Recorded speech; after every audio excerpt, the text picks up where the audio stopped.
नमस्कार मित्रांनो, महाराष्ट्रातील सर्व दिव्यांग बांधवांसाठी आज पुन्हा एक अतिशय आनंदाची आणि मोठी अपडेट आलेली आहे। कारण सामाजिक न्याय व विशेष सहाय्य विभागाच्या अधिकृत वेबसाईटवर दिव्यांग लाभार्थ्यांच्या अनुदान वितरणासंदर्भात एक महत्त्वपूर्ण नोटिफिकेशन जारी करण्यात आलेली आहे।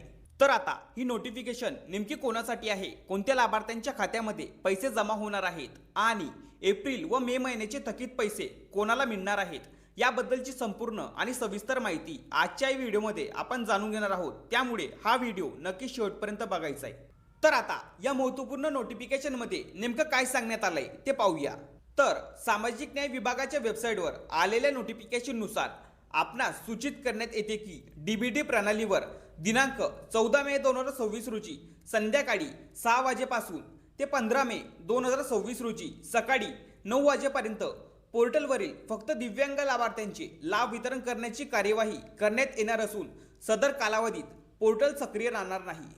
तर मित्रांनो, आता सर्वात महत्त्वाचा मुद्दा समजून घ्या। ही नोटिफिकेशन विशेष म्हणजे त्या दिव्यांग लाभार्थ्यांसाठी महत्त्वाची आहे ज्यांना एप्रिल आणि मे या दोन्ही महिन्यांचे पैसे अद्याप मिळालेले नाहीत।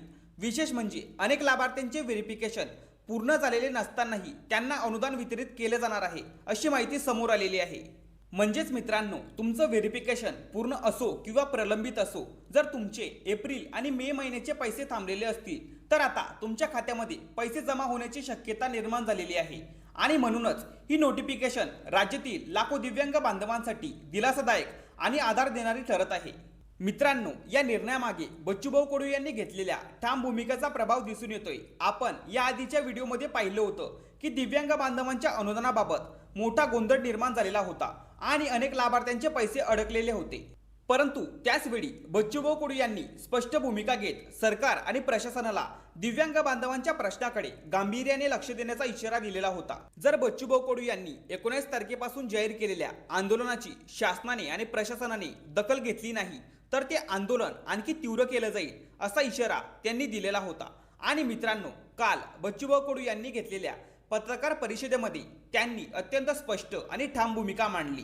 त्यांनी मुख्यमंत्री देवेंद्र फडणवीस आणि उपमुख्यमंत्री एकनाथजी शिंदे यांचे आभार मानले।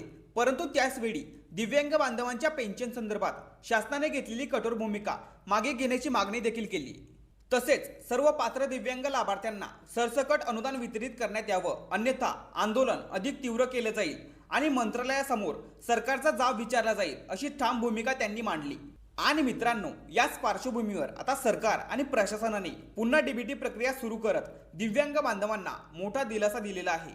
तर बच्चूभाऊ कडू सरकारमध्ये सहभागी झाल्यानंतर दिव्यांग बांधवांच्या प्रश्नावर अशा पद्धतीने आवाज उठवणं आणि प्रशासनाला निर्णय बदलण्यास भाग पाडणं ही मोठी बाब आहे। त्यामुळे ज्या लाभार्थ्यांच्या खात्यामध्ये अनुदान जमा झालेलं आहे त्यांनी सुद्धा या व्हिडिओ खाली कमेंट करायची आहे। आणि ज्यांचे पैसे अजून आलेले नाही त्यांनी काळजी करू नका, कारण आज आणि उद्यामध्ये टप्प्याटप्प्याने हे वितरण केले जाणार आहे। तर ही माहिती जास्तीत जास्त दिव्यांग बांधवांपर्यंत शेअर करा आणि अजूनपर्यंत आपल्या चॅनलला सबस्क्राईब केलं नसेल तर लवकर सबस्क्राईब करून घ्या। अशाच महत्त्वपूर्ण माहितीसह व्हिडिओ आपल्या चॅनलवरती येत असतात।